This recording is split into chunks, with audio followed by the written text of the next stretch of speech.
Welcome to another episode of the Political Power Hour. I'm your host Holly, and I'm joined in studio by the absolutely fantastic Geoff Simmons. Welcome. Kia ora, Holly. Kia ora koutou. So you are the leader of the Opportunities Party. Top, yes. Top. Correct. So do we call it the Opportunities Party or Top? What do you prefer? Whatever you've got the time for, you know. If you've got more time, you wanna use those extra syllables. Opportunities Party is great. Top's cool too. So how long have you been leader of Top for? Since the right at the end of 2018, beginning of 2019. Yeah. So about 18 months. And 18 months. Yeah. And so from what I can see, you're already on the campaign trail, right? Absolutely. Yeah. We've got to go. It's election year, and we've got to get that momentum now. So one thing I noticed when I started sharing the fact that you were going to be on Political Power Hour, which thank you so much for coming. Pleasure. Amazing social interaction, like social media interaction. Thanks. Yeah, I mean, we've got a great team. So since obviously we used to have a millionaire benefactor but he's moved on, and so now we're a volunteer-led, membership-based organisation, and we have this fantastic team of volunteers who do all that mahi for us, and their work on social media is amazing. It is amazing. I was just like flabbergasted when you started sharing everything. I was just like, look at all these people that want to be engaged. It's great. So one of the things that I put in my post about having you on was I wanted to ask you about a certain policy. Yes. And you know what policy it is, and it's a policy that you don't have. So, yes. Geoff, before we get cracking into anything else, please set the record straight. Tell me, cat culling, what is your position? We have no policy on cat culling whatsoever. So our former leader, a lot of people probably know this, was very well known for his position on cats, but Top never had a policy on it, and he's left. So that was purely guilt by association. We never actually had that as a party policy. So we can put it to bed. It's not a thing. Put the cat to bed safely. We put that cat to bed safely, and we give it a pat goodnight, and we give it a little pillow and a kiss on the cheek or whatever. And then we move on from it. We move on. Never having to have discussed it again. Great. Okay. We can move on from that. No, thank you. Because it did occur to me that I, for want of a better word, are relatively politically engaged, and that was still my perception. So let's do some perception busting today. Brands are powerful things, right? Yeah, absolutely. So what we always do on the Political Power Hour is that I always get the guest from last week to write a note to the guest coming up. Oh! Okay?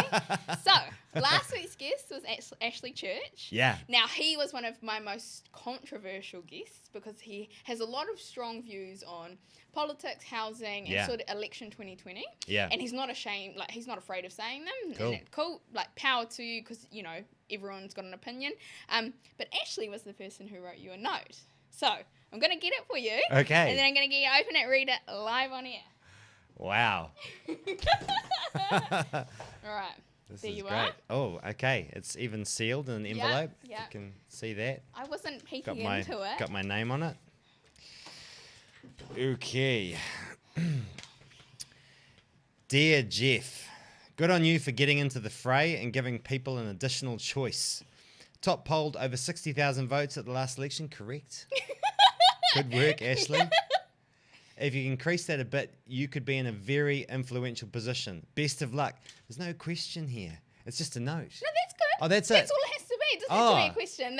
I get them to write a note, you know. Oh, okay. Yeah, I thought he was going to give me something curly, but that's very kind. Thank you, Ashley. And he's totally right. Look, the situation, the political landscape that we have right now, because it's so tight between those two major parties, and 85% of New Zealanders are still voting for these two big parties, like we're still stuck in the 1970s. The first past the post system, because most people are voting for those guys.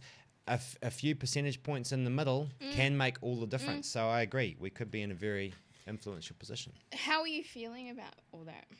Great. I mean, I feel ready. We spent all of last year preparing, building a volunteer organization from scratch, and really preparing for this year. So I feel ready, and now it's just a question of getting out there and getting people engaged. And, we don't have as much money as we had in the past. That's totally fair. And it's really going to be up to Kiwis to sort of say, are we happy with big money deciding the outcome of our elections, as with all of these donation scandals going on at the moment, which are, must be eroding people's trust in the system. If we want something different, then vote different, and that's what we're all about. We do see it, though, a little bit in American politics, that there are a few billionaires, that put their hat in the ring and don't have any luck. So how are you going to push Top in a new direction now? Because you just said that, you don't have the coffers there. Yeah. Is it a more grassroots campaign? What are you doing? Yeah, I mean, that's definitely one of the answers. It is a more grassroots campaign. Like I said, we're now a membership-based organisation, and we have a lot of people out there advocating for us in communities. We did a rebrand last year. And so that was part of that groundwork that we did. And the idea of that was, I mean, a lot of the people that voted for us in 2017 were a bit geeky. They liked. Nothing wrong with being a geek. No. Hey, totally get it. I'm a bit of a geek. I've got to be honest. But that was never going to get us to 5%. Our policies are about youth, and they're particularly about the kind of people that are disengaged from politics at the moment, because they see that if they vote National or Labour, nothing changes. It's pretty much the same no matter who's in power. So we've got to attract those people. We've got to convince them that change is possible, and it's worth getting up out of bed on election day and going to the polling booth and voting Top. Or advance voting. Yes, or advance voting. Even better. You don't have to get out of bed on election day. Advance vote, and then Netflix on election day. And then relax. Exactly. Totally right. What are Top's main election sort of issues, things that you're campaigning on this year? So our top three for 2020 are housing. And the key issue with housing, we've had house prices and rents rising faster than incomes for 30 years. And we need to now spend a generation keeping house prices and rents stable so that incomes can catch up. It's going to be a massive challenge, but we are prepared to do whatever it takes to make that happen. So we're not going to make excuses like Labour and National have done on that particular issue, because it's vital. It's hurting people. It's particularly younger people. It is it's creating poverty. It's driving homelessness, and it's also a big problem for our economy, because so much money goes into housing. We've got nothing for anything else. So massive issue there for us to focus on. Environment is a big part of it, and environment we think has to be front and centre. We do have a climate crisis and real problems with our fresh water. To us, if you're serious about the environment, then you need to be willing to talk to National and Labour, because that's the way to get the best deal for the environment and make sure that the environment is at the table. I'm not supposed to hit the table. No. I'll pat the table. Make sure the environment is represented at the table all the time. We have to quickly tell everyone tuned in why that's a thing. Oh, so yeah. we have a producer, Lorchner, who Lovely is with guy. us. Yeah, great guy. So you can hear him outside.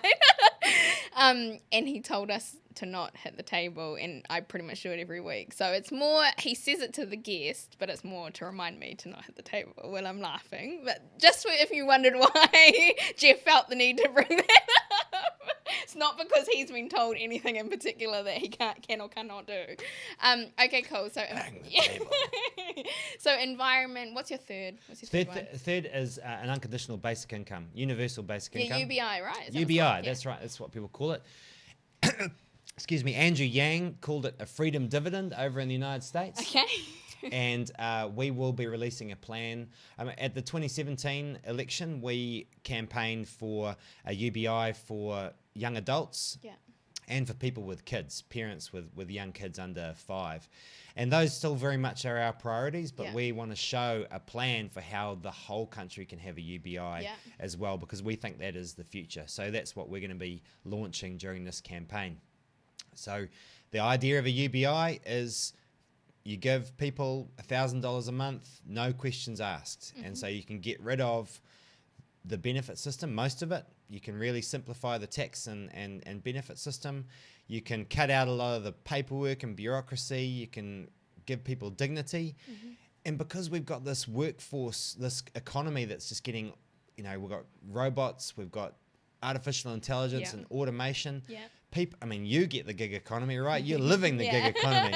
People are moving in and out of work. They're starting businesses. They are, that's the gig economy of the future. People are retraining. We need to support people through all of that. And you can't have stand down periods for benefits and thresholds and all this complex stuff that just dehumanizes people and makes things complex. I think humans inherently like things that are simple, right? Because then they can understand it. Yeah. And they can move through it faster. One thing that I have always said, because if we touch on, because I want to talk about this UBI concept a little bit more, because I think that it's a very interesting one.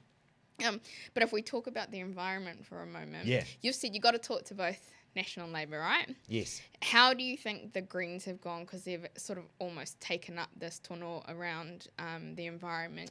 James Shaw has really been leading in the climate change space. Yes. What have you seen happening, and what are your opinions? Well, really impressed with the mahi of James Shaw, and his intentions are right. But because the party is not prepared to talk to National, they don't really have any bargaining power. Right. And you can see that from the legacy over the last 3 years, right? The Greens got almost the same amount of votes as New Zealand First, but because they weren't prepared to talk to National, the deal they got is nowhere near as good as New Zealand First. New Zealand First got $3 billion for the Provincial Growth Fund. Yeah.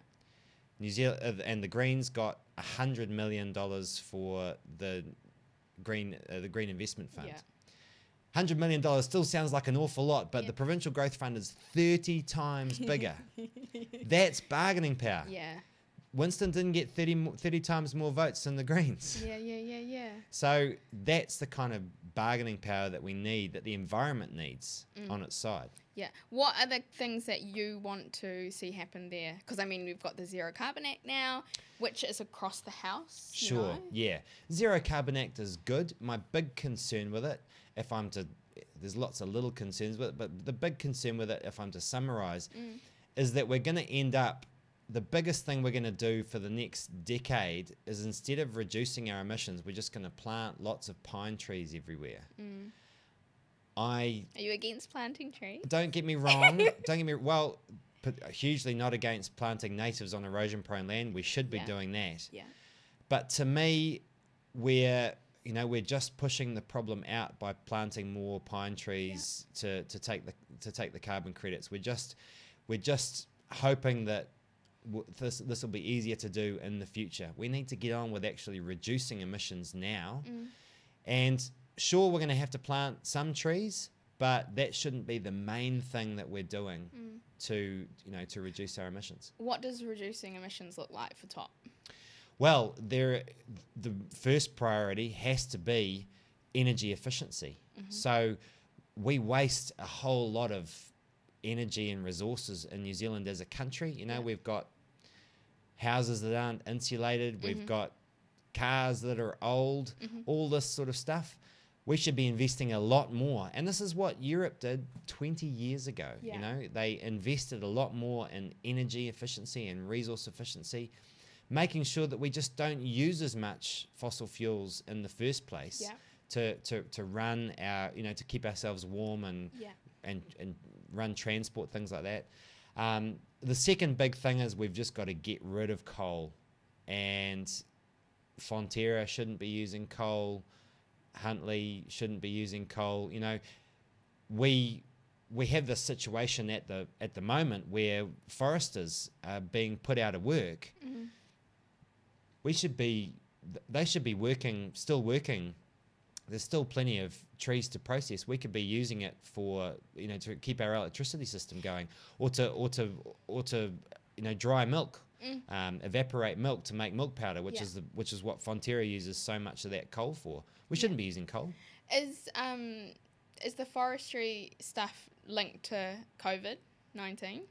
Yes. So China's really shut down because of coronavirus, and so all of these foresters are all of a sudden out of work, and there's plenty to do, you know. How do you move a whole industry like that, who are probably tried and true in their work that they do every day, you know, in forestry? How do you move a big section of people across to a different industry? Like, how do you see that happening? Well, I mean, this is what I'm saying. We wouldn't need to move them to a different industry. It's just we could use the wood for different things. You know, there's plenty of forests that we use for pulp and paper at the moment that you know, if we had a decent price on carbon, it would be there would be a really strong incentive to not use coal but to use wood for that. So we'd still have plenty for those foresters to do. But that's just a matter of you know, thinking ahead and getting that carbon price up and getting us off coal and off gas. What do you see as being, you know, your flagship thing that you would want to do in the environment space? I think the, you know, climate change and water are both really big challenges, and you know, both of them are, you know, very important. Could you choose one? Could I choose one? I mean, I think it's going to be interesting to see what the government does on fresh water. But I think doing things like, if I could choose one thing, it would be planting erosion-prone land with native trees. Because that's good for climate. You know, it absorbs those permanent forests. We should have permanent forests on that land. It doesn't cost very much because it's very marginal land for sheep and, you know, used for sheep and beef at the moment. Probably shouldn't be farmed at all. And lastly, a lot of that soil's ending up in our rivers. So that's a win-win-win. You know, so if I could do one thing, it would be that. What does that look like? You know, like the whole of Waikato River then, or something like that, or like streams and like private land. Like, tell me how it works in practice. The Waikato is really interesting because you'll know Ngarua Wahia, right? And that's where the Waipa and the Waikato come together. And if you sit there after a rainy day, you will see the Waipa coming in brown. You know? The Waikato is actually not so bad. It's the Waipa that's stuffing up the Waikato with sediment at that point. That Waipa catchment needs a lot of planting on that erosion-prone land to stop that soil coming down and into the rivers. So it's, you know, that land isn't very expensive. It's a matter of being able to go there to farmers and say, you know, we can help you do this, and we can work out some sort of deal. If you want to sell the land to us, that's fine. We can do that. Otherwise, we'll plant it for you, and you'll get a share of the carbon credits. Whatever. What would you say to farmers that are just not interested? Well, I mean, I do think what we're going to have to do for the small percentage of farmers that just aren't interested is we're going to have to say, well, if you want to keep farming this land, that's okay, but it still has to be forested. And actually, you can still have, it's called silviculture, where you have cattle underneath things like poplars or deciduous trees. So you're really losing me. deciduous trees are the ones that lose their leaves in winter. Yeah. Yes, right. So you plant kind of like English, it looks like English style trees on this land, not close together. It's not a really dense forest, but it's enough to hold the slope so it doesn't erode. Right. So you don't get the soil going away. Yeah. But so there's enough trees for that. But the light can still get through, so the grass still grows, so you can still have sheep there, that sort of stuff. But at the very least, that's what farmers should be doing. So I really hear this really strong passion for the environment and like the future New Zealand that you want to see. Talk me through how you landed in politics. Yeah, good question. I mean, I'm an economist. Yeah. I've worked for government, for contracting, for charities. You know, I've worked for a whole bunch of different organizations, run my own business, that sort of stuff, and basically just got sick of giving answers to politicians. Saying, well, you want to do this, you say you want to do this, this is how you do it. And then they sort of go, oh, it's too hard, we can't really do that because it, you know, that's too challenging. Yeah. I mean, that's the thing that I want to get across to the New Zealand people, particularly young people who've switched off because they think that their vote doesn't make any difference. Switched, yeah. Switched. Good brand placement. Young people have switched off because they think, oh, it doesn't matter who I vote for, they're just going to do the same old stuff anyway. Real change is possible if you really want it. Yeah. We just have to vote different. Yeah. So an economist, what do you think of the situation that we have right now? You know, the R word is being thrown around and I'm reluctant to use it, but then I don't know, is that my naivete? Because I've like never been through one as a business owner, like all these other things. Talk to me about your views, because surely you have some. Yeah, I mean, this is a massive challenge, and you know, I personally have to say, look, I underestimated this early on, you know, because it looked like it was going to be contained, and it hasn't been. Yeah. So it is a massive challenge, and my concern is that the government needs to act boldly. We have, pretty good coffers. It's one of the things they're talking about in the United States, which I think is a great idea. And this is exactly what Australia did during the global financial crisis about 10 years ago. Just give everyone $1,000. Just once. Just a one-off payment of $1,000. A bit like a UBI, but just a one-off. Let everyone, use that how they see fit. People know the best way to spend money that suits them. People can...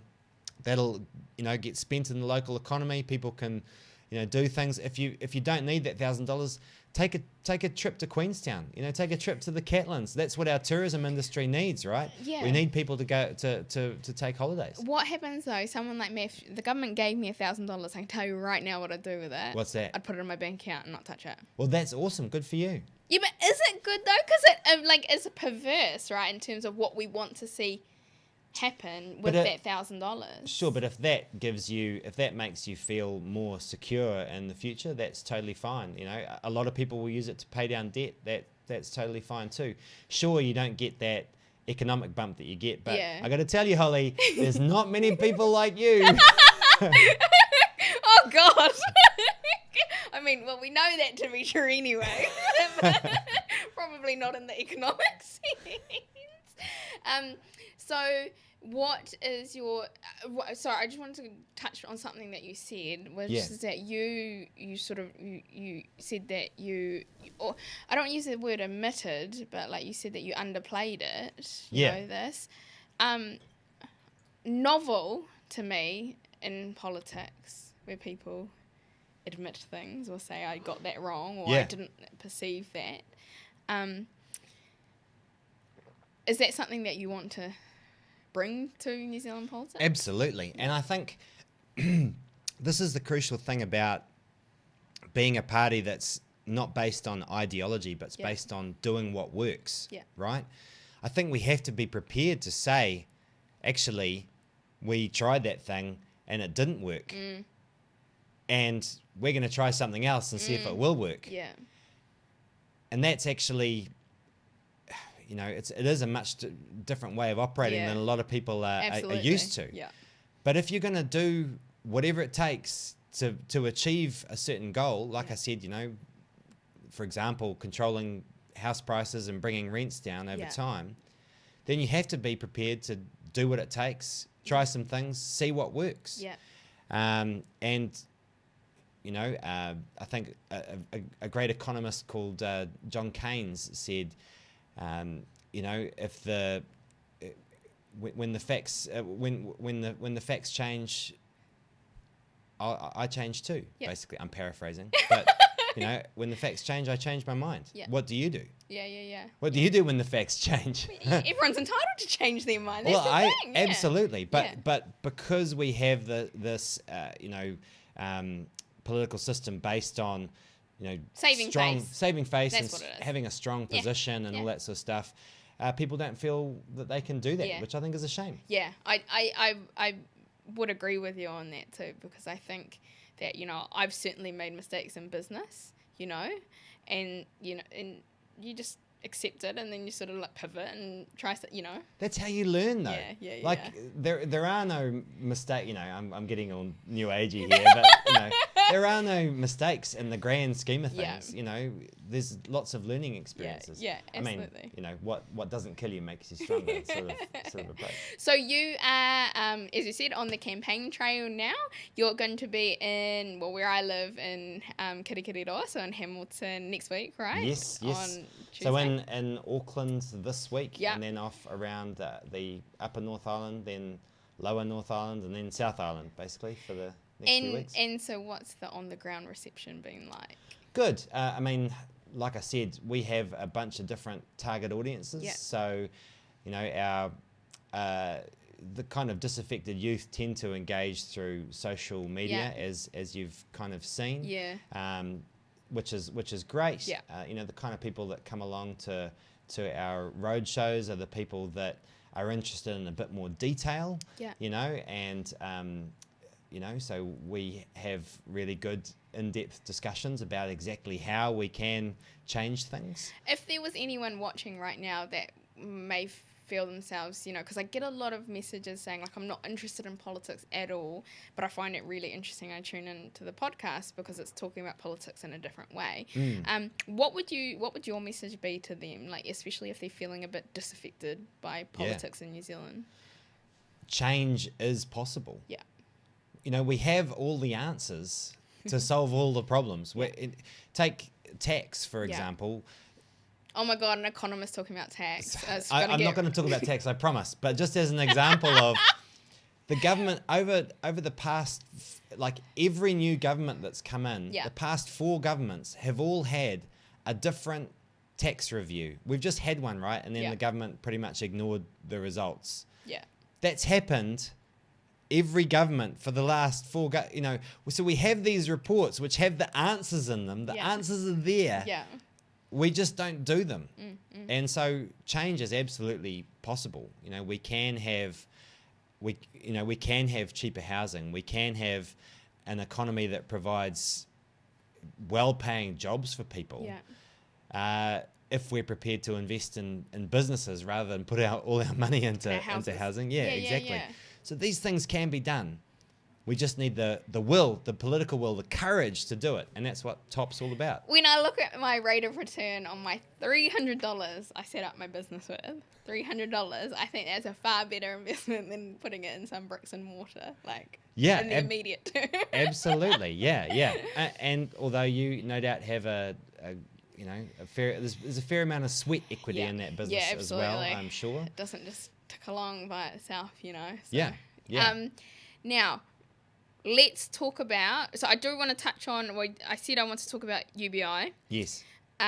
You said that if we have a UBI, so universal base income, it will simplify the tax system. So clearly you see putting like a UBI in place, you will eliminate or change some of the tax structure? Talk Yeah. me through what it's going to look like. Yeah, so we're still working on the numbers, and we're going to release this in a couple of months. Yep. But the general idea is that if you have a UBI Yeah. and then you have a flat tax, Yeah. so everyone pays the same rate of tax on every dollar that you earn, you still have that same. It still works out very similar to the current tax system, which is rich people pay more tax because for them the UBI is tiny as a percentage of their income. Yeah. For poor people, the UBI makes a massive difference. Yeah. So you still get what they call progressivity, which means rich people are paying more than poor people in terms of tax. Yeah. But you get rid of all of these different tax rates that we've got. Most people think of tax rates as, you've got 10% under $14,000 and then 17% and 30% and 33%. That's complicated enough. But then on top of that, if you're getting any sort of benefit or working for families or anything like that, then for each dollar that you earn, you lose a bit of that benefit and working for families.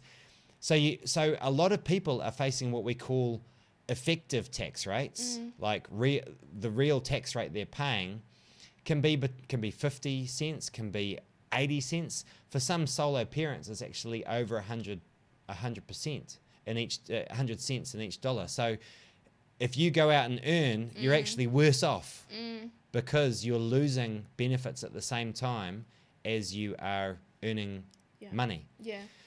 So this would get rid of all of that. Yeah. Just really simplifies the whole system. What tax rate? Like I said, we're still working on the numbers. Okay. So I will, I can come back in a couple of months and tell you all about that. Okay, cool, and you can update us. Yes, I'm really interested because I think X said 17%, I think. Yes. We got the current one, which has been around for yonks. Yeah, which is different tax rates. The one that you just said. Yeah. I'm really fascinated to see what it looks like. The thing I like is that then you can put it in a calculator and see what comes out the other side. Yeah, and we will be producing a calculator. Oh, awesome. Yeah, fantastic. Yeah. And the difference with X one, of course, is because they don't have a UBI, they're just proposing a flat tax of 17%. Yeah. Actually, most people earn less than $50,000 a year. Yeah. On average, that's about what the average Kiwi earner earns. Yeah. If you're earning less than $50,000 a year, you actually pay more tax with a flat tax rate of 17 cents than you do now. Okay. So that's the big drawback of what X tax policy really hits the poor. Yeah. But because of the UBI, that's not the case for us. So what does successful election 2020 look like for Geoff Simmons and Top? 10%. 10%? Yeah. How many is that in people? That is, it's a lot of people. It's about 250,000, Okay. a bit more than that. So you've just got 190,000 to go. Yeah. It's good to have aspirations. I I truly believe that if we can get the message out there that is doable. Yeah. The big challenge with us is reaching the people that we need, and and the other big challenge for us, of course, is because of the 5% threshold. Yeah. People are. We knew even back in 2017 that if everyone who wanted to vote for us voted for us, we would have got about 7 or 8% at the last election. Yeah. But because people were worried that we wouldn't get 5%, they didn't vote for us, and so we didn't get 5%. Yeah. It's a self-fulfilling prophecy. Yeah. So we have to, encourage people to be bold, be strong with their convictions, and vote for what they truly believe in. 10%. That's more than what both Greens and New Zealand First currently, got to get in Parliament. If you're not successful, how much longevity, because they've got New Zealand First and Greens have got big brand behind them, it carries them. You could say very little, but it's still their branding is there. How long does your runway look like? Because politics is hard. Yeah, it is. I totally agree there. I've been really impressed with the new young candidates that are coming on. Yeah. There is a growing dissatisfaction out there amongst young people with the status quo. Yeah. Climate change, I think, is a big part of that, but I Yeah. think housing even more. Like, how are young people supposed to fix this massive challenge called climate change Yeah. when they can't afford rent? Yeah. You know? Yeah. So I think that double whammy is causing a lot of dissatisfaction out Yeah. there. And I think Top can harness that and get people to vote different. First, to vote at all would be a great thing, because if we actually got young people to vote in the same numbers that old people vote, we could outvote the boomers, right? We can take over. Whoa! So amazing politicians' answer there. Yeah. But what does it look like for you? Will you be able to carry it another 3, another 6? Keep pushing. Yeah, I mean, like I said, we've got a lot of young talent coming through, and I think they will have the energy and ability to keep going, to keep growing this thing. Yeah. I'm viewing my role as really giving, arming them with everything that they need to do that. Yeah. Because like I said, I really think this change will come from the millennial generation, maybe even the Zoomers too. And so ultimately, I think, the leader of Top needs to be a millennial going forward, because that is going to be the generation that drives this change. And look, I think, like I said, I see a lot of the stuff that we're talking about as inevitable, because these pressures are going to keep growing. House prices are still rising under a Labour government, faster than incomes are. Rents are still rising faster than incomes are. It just can't go on. People are going to break. And my concern is that if we don't bring in the sorts of policies that Top is talking about, we're actually going to get a real, almost Trump-like kickback, where people start voting for some crazy stuff just because they're desperate, So, yes, our policies look radical right now, but you wait, you wait to see what comes out if we don't actually get the changes that we're talking about. Just quickly on Trump. I didn't know this, well, because I don't really pay much attention to American politics. For a little bit of a laugh, but I don't get in depth. But Trump is over 70. Yes. Joe Biden is nearly 80. Or Yeah. Bernie so Sanders, is over 80. Or no, he's just under just 80. Under? Yeah. What is going on? I can't even articulate my feelings towards that. Well, this is largely still because, like I said, it's mostly boomers voting. It's the same in the United States. It's the same here. Yeah. And that's the deadlock we've got to break. We've got to get young people engaged in voting to get something different happening. Yeah. So if young people do want to get involved or touch base with you, I know you are very active on social media. Yep. What is the best one for them to be able to touch base with you? Is it Instagram? Because that seems to be where all the millennials hang out. I set up a Twitter for long-term 8 weeks viewers of the show will know I set up a Political Power Hour Twitter, and I didn't like it because it was everyone being mean to one another, so I set up an Instagram. But it seems to be that's where the sort of like younger millennial audience is. Yeah. Yep, so we are on Instagram, Top NZ. Yeah. And I'm on Instagram too, Geoff Simmons, but with a Z at the end, not an S. Geoff Simo NZ. Yeah. Sort of okay. thing. So yeah, you can get me there. Yeah. And like I said, Top NZ is there too. Yeah. And what is, I'm just thinking about the time. Okay, cool. So we've got 15 minutes. what if you were selling them one policy today? Yeah. What would be the policy that you sell them? Like I say, I mean, I think housing is the real is the real pain point for people. We just got to bring down the cost of rents and house prices so that young people have a chance. Yeah. You know, I mean, we have the highest house prices and rents in the world, with the exception of Hong Kong, where they rent out 2-meter square boxes as apartments. Yeah. You know, so this situation is pretty dire in New Zealand right now, and we know what we can do about it. You know, there's plenty of countries that have a sane housing market. Did you see that Hong Kong, following COVID-19, gave all of their people $10,000 cash each? Oh, really? Yeah. Okay. So No, kind of, I didn't see that. it's really interesting. But then, Yeah, a bit like a UBI. but then a lot of people just did what I would do. Saved it. Yeah. But you see, the Chinese are different from us Pākehā, you know. They save 40% of their income. Yeah. We save 2 or 3%.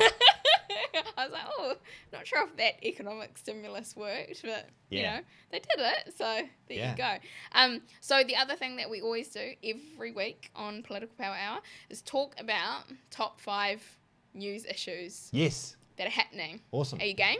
Great. Yes. Okay, so on that note, Yeah. issue number 1 then has to be COVID-19. Yes. So it's just been announced as a pandemic this morning Yep. by the World Health Organization. Markets have dropped another 5%.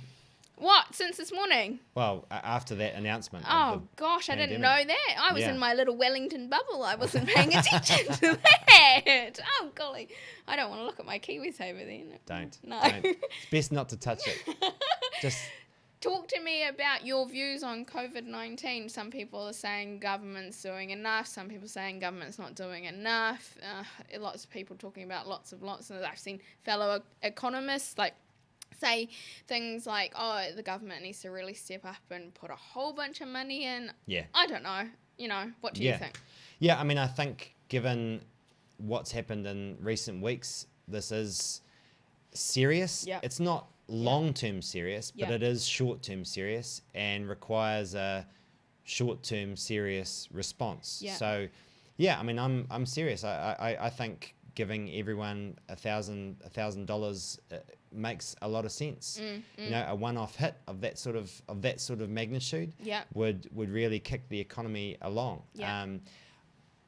Yeah, my concern with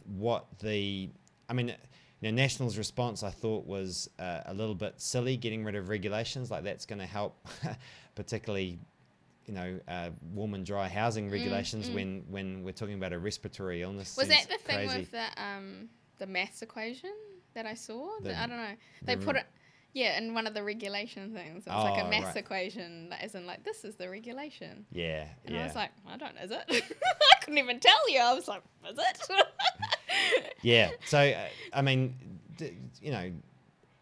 reducing regulations as a response to the coronavirus is not what we need. I mean, Labor's response will, when they finally work out what it's actually going to look like, that'll no doubt help a bit. But it's the same thing we were talking about with the welfare system. Whenever you set up a system like that, there's people that are eligible, there's people that aren't. Yeah.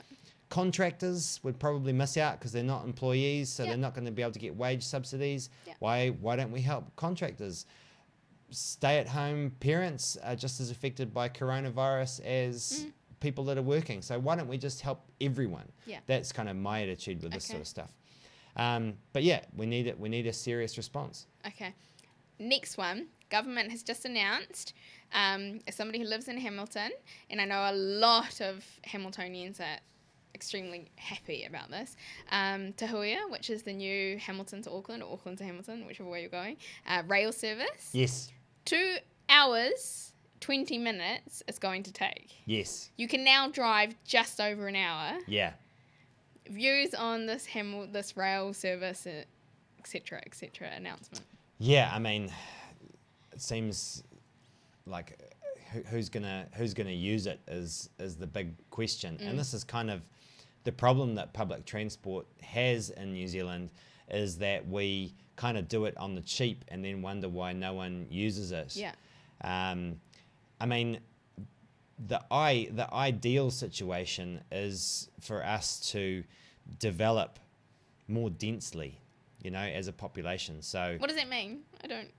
well, instead of everyone having quarter-acre sections stretching all the way down to Hamilton, Right. we should be using medium density housing Yeah. and Yeah. apartments and that sort of stuff. definitely don't So disagree with that. people Yeah. can live Yeah. close to where they work. They Yeah. can walk. They can Yeah. cycle. They can take public transport if necessary. That to me is the way you get a decent public transport system. And between cities, I think that's important too. But it needs it needs a decent investment so that people can do it in Yeah. a reasonable amount of time, and then maybe they'll give up their cars. Yeah. Because as you're rightly pointing out, if you can get to Auckland faster in your car, then that's what you'll do, right? Well, I didn't know that it was opening. The new part of the Waikato Expressway was opening on Monday, and I just happened to be. Oh, the Huntley bit, is that? Yeah, it's Oh, open. right. Superb piece of road. Right. Like, massive props to whoever has been involved in that. It is just a phenomenal road. But I am amazed. I've now done it so up, down, up 3 times. So twice up, once back. Yeah. Every single time it's knocking off 15, 20 minutes, which makes a significant difference. Yeah. When you're having to do it regularly. It's almost like I just put it on cruise control so I know my speed, all of that Yeah. kind of stuff. But it's like you're not having to stop at lights and that. It's just making a significant change. I guess the other side is that people say they'd go on the train and use their laptops and, do a little bit of work and stuff. Yeah. But it's still to me, I'm like, you're still losing another hour and 10 minutes sitting on a train. Yeah. It's going to be hard to make that call. I mean, unless it's significantly cheaper to go on the train than to drive a car, it's going to be hard to justify losing that extra hour. Yeah. I mean, and with decent public transport, it shouldn't take that long. I don't know why it's 2 hours 20, but maybe they need to invest in upgrading that network. Now, Olympics. Yes. Now, this kind of relates to COVID-19. Oh yeah, because it might not happen. Yeah. Yeah. What do you think about that? Well, I mean, for something like the Olympics, it seems a little crazy because I suppose they're concerned about the people coming from overseas, the fans. Yeah. Yeah. Yeah. But surely the competitors could all be tested quite easily. You'd think so. Yeah. And so, doesn't seem to be a need to call off the whole Olympics. It's just they might not have full stadiums watching them. Yeah, maybe they're weighing up like the cost of the economic development that's gone in because it's supposed to be like a touristy thing as well. Yeah, that's right. Versus with now this stuff. I don't know, but it is almost something it's quite jarring to see that something massive like the Olympics is now just sort of being called off. Yeah. What do you think about our response here to having things like the Pacifica Festival and that called off and that because it's sort of in the same sort of it's like big congregations of people and they're calling them off and things like that. Well, I mean, it is it's a big risk continuing to have these sorts of large festivals when this kind of disease is around. At the moment, it looks like it's contained to 5 people, but if it's not contained to those 5 people, then these sorts of festivals mean it could very quickly explode to larger numbers of people. And that's basically what's happened in places like Italy, right? They started off with 5 cases too. Yeah. So, I mean, the government's taking a risk on this one, but I guess they're obviously fairly confident that there aren't other people around with it in order to make that call. I guess we'll wait and see. Yeah. There's a pretty big trade-off with all of this stuff between the economy and the health system. Yeah. I mean, the best thing for the economy would just be to let everyone get COVID-19 so we can all move on as quickly as possible. That is so but it would be. Do you right? think so? Oh, for the economy, for sure. But the best thing for our health system, that would be terrible for our health system, Oh, because it would be 100%. overwhelmed, Yeah. right? It would be, hospitals would be full. It would be complete mayhem. So, that's why a lot of these countries are trying to contain it, and I think that's the right thing to do, to try and ease that. Make sure that even if a lot of people get coronavirus, it just happens over a long period of time, and that way the health system isn't overwhelmed, right? Yeah. And that will come at some economic cost. Yeah. There will have to be, to do that sort of stuff. If we get an outbreak in New Zealand, a decent sized outbreak, we're going to have to be doing that sort of stuff to not overwhelm our health system. So having big events is a bit of a risk. Well, and the government has said this numerous times in response to criticism about them being slow on the economic response, is that their priority was a health response. Yeah. And I think that's the absolute correct way to play it. Yeah. Because it needs a health response at the very get-go. Yeah. So I suppose it is just sort of doing all your due diligence yourself, being a good Kiwi to wash your hands and all of those kind of things. And don't go kissing anyone unless you just pick and choose who you kiss. Is this based on the millennial generation that you're focusing on? Yes. So you're telling my generation to not kiss anyone? Well, that's the official advice, right? To ease off on the handshakes and the kisses and all that sort of stuff. But hey, if you want to do it, that's cool. I do think, man, what if you did get COVID-19, you just didn't even know? Well, that's the thing with a lot of young people, right? Because it doesn't really affect young people. Yeah. The disease is really bad for elderly people. And people with respiratory issues. Yeah, exactly. Yeah. So, that's the thing that's the big risk right at the moment is, sure, there's 5 people with the disease identified, but there might be a whole bunch of other people out there who just feel like they're having a minor cold. Yeah. And, might actually have it, might be spreading it. Yeah, well, that's the thing. I was on a plane back from Wellington today, and then I coughed, and then I thought, oh, God, I hope everyone around me doesn't think... Everyone's looking at Holly going, get her off! Yeah. Okay, 4th story, and I just want to talk about it from my phone to make sure I get it correct. So it's about...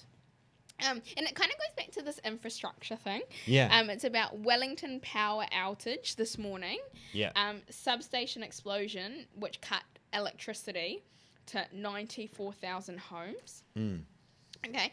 And what it also did is crippled parts of the region and halted some train services. And I was having a look at the article, and it says it's believed to be a result of human error. Right. Thoughts, please, Mr. Simmons? Yes. Well, I mean, the electricity infrastructure is supplied by Transpower and local lines companies. Yeah. So it's a bit different from the rest of the infrastructure problems that we have. I mean, the sort of water problems that we've had, that we're seeing in a lot of parts of the country, and even to some extent the problems that we've had with housing, are really caused by the fact that local government's responsible for a whole bunch of infrastructure, but it doesn't have much money to manage it. Yeah. And central government holds on to all the money and just sort of dribs it out to local government when they're absolutely desperate for things, or through the provincial growth fund or whatever. Yeah. We need to fund local government properly so that they can manage those sorts of issues. Can I butt in there just for 1 second on that?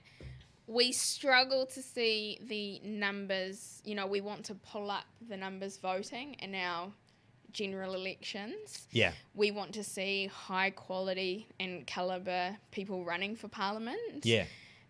If we then look one step down at local government, then we could flip the script and say, well, we're not necessarily seeing across the board a high level of calibre. Then is there sort of a risk of, if you do pass on that money, then that the money might be mismanaged or good decisions might not be made? What are you thinking there? It is a risk, but I would say that actually the reason why fewer people vote in local body elections is because local authorities can do very little. You know, they don't actually have much power. They don't have much money to do anything. So I think actually giving local authorities more responsibility, I mean, that would actually give them the ability to, you know, it actually mean that people would care about them a bit more. Best way to get people turning out for local body elections would be to, I think, you legalise cannabis in the country, and then you say, but it's up to the local councils to decide whether or not it's sold in their area. Okay. And then all of a sudden you have people voting, you know, every election on the basis of whether councillors would allow selling of cannabis or not. You know, some areas wouldn't want it. That's cool. Some areas would. I think that would really get engagement going, because the last time we had decent turnout in local body elections was when we had the old licensing trust model where you could decide whether alcohol was sold in your local area. You know, that was what really got people voting in local body elections. Do you think that cannabis would mobilise maybe a subset of voters that are already voting? And then, like, do you know what I mean? What I'm trying to say here, like, generally. Oh, I think it'll mobilise a lot of people that aren't currently voting. Yeah, for sure. Okay. Yeah. Just to see things happen. Yeah. Yeah. Yeah. I mean, okay. I think there's a lot of Kiwis out there that, I mean, 80% of people have used cannabis during their lifetime, and you know, there's. Have you used it? Yeah, of course. Yeah. Did you like it? Yeah. Yeah, I did. I mean, to be honest, you had to be like the most honest person I've ever known. I prefer it to alcohol. I think for me, you know, alcohol has far more damaging effects on me personally. But I don't want to speak for everyone. Yeah. Alcohol is an interesting one. I touched on it last week with Ashley as well. Yeah. Because he said he doesn't drink either. Yeah. That's what he said. It's just a personal preference. And yeah. It does do a lot of harm to society. Yeah, absolutely. And most of that harm is to other people when someone is drunk, Blotto, right? Yeah. Yeah. Okay, final story, and it is on the it is on the environment, kaupapa. 6 Kia deaths attributed to 1080 predator poison. So the I haven't seen that. So the autopsies have come back, have they? So it says they were talking about doing some autopsies on those. Yeah, so it says, let's just quickly go through it. The birds were being monitored by the Care Conservation Trust in the Matukituki Valley and were initially confirmed alive after the aerial tornado predator control, and then they probably ate some dead rats and died. Yeah. Yeah. So I mean, 1080. Don't get me wrong. 1080 is far from perfect. Yeah. And that's why the Opportunities Party supports gene editing as a you potential. do support yeah, that? we do. Yeah. Yeah, I think it's almost lost opportunity. It really is. Yeah. If we don't turn our minds to it. That's right. And everyone thinks of genetic modification from the old days of where you took DNA from something else and you put it into another creature. Gene selection and all. Yeah. But gene editing is a lot more precise than that. You're not adding new genetic material. You're just tweaking just like we do with natural selection breeding, you know, over time. What we've done with dogs and cows for thousands of years, but we can now do it with actual genes, you know. So I think that technology, massive opportunity, that could be the answer to our predator problem, so we don't have to keep using poison. I mean, that would be my great preference. Policy on that front. I think that is I think people are very, very nervous about it for reasons that I'm not sure why, but probably historic, like you said. Yeah. And I think we just need to look at it. Yeah. Turn our minds to it, look at it. Yeah, exactly. And I think the reasons for caution were very good 20 years ago when the technology was new, and now times have changed. Yeah, you know? Absolutely. Right, well, we've hit the final stages of the show. Awesome. So I've got to write a message. Yes, but the thing is that I'm going on break for 2 weeks. Oh, cool. So there's a big question mark as to who you're going to be writing your note to. Oh, So okay. it is probably more of a opportunity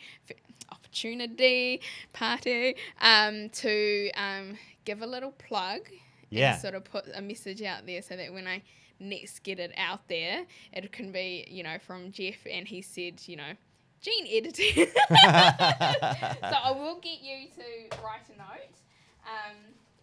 But as I said, this has been 8 weeks now, and I'm knackered, so I need to take a little bit of a break. Can't play for you. Good work. Can't play. And I'll get you to do that. And the other thing that I always get everyone to do is draw a line in the sand of what fruit burst it is that they prefer.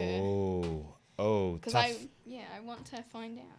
Tough question. Yeah, I'm probably gonna say that I'm a lemon and lime person. Yeah, good choice. Oh, I personally think good choice. Oh, okay. Yeah. That's not controversial. I know banana's controversial, right? Well, Simeon Brown had lemon lime. Yeah. I think I had one other guest that chose lemon lime. I had 2, including Tohinari, who chose banana, and I was like, what are you doing? Yeah. Banana! I find that banana weird because it's just, it doesn't taste anything like banana. Did you like the peach one? The peach, yeah. Do you remember that? Yeah. They got rid of it? Yeah, why? Fruit burst, why? Tell us why. Why? Why? Okay, grab your lemon limes. Okay. Grab a couple. Thank you. One's and plenty. then, yeah. So, Watch my weight. thank you so much for joining us on the show. Thank you. Everyone, thank you so much for tuning in. I hope that you learned a lot more about the Opportunities Party. We put to rest this idea of the cat culling policy, which Holly potentially started just by herself. No. We get that. I get that a lot. Now, if you want to reach out to Geoff, absolutely get in touch with him. As he said, he's on socials, including Instagram and LinkedIn. So is Top Party. I'm sure he'd love to hear from you. And if you do have any partai, feel free to send them through to myself or to Geoff. And I will, if I get them, I'll make sure that him and his team gets them. As he said, they're on roadshow now. So Waikato, so Auckland currently, Waikato next week. Then South Island. Waikato, and then the lower North Island the week after that, the sort of 23rd, and then I'll be down in the South Island from about the 29th onwards. Beautiful. So make sure that you check out the website, get those dates, and turn out if you want to hear a little bit more about their policies. He's campaigning now, and we're still 200 Full days steam ahead out from the election-ish. So thank you so much for coming on the show. It's Kia ora, Holly. Absolute Thanks pleasure. for the opportunity. No worries.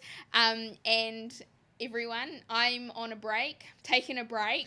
We'll be back. We were on a break. And on that Friends reference note, we will sign out. Ka kite, have an amazing Thursday, and thank you so much for tuning in. Goodbye. Ka kite.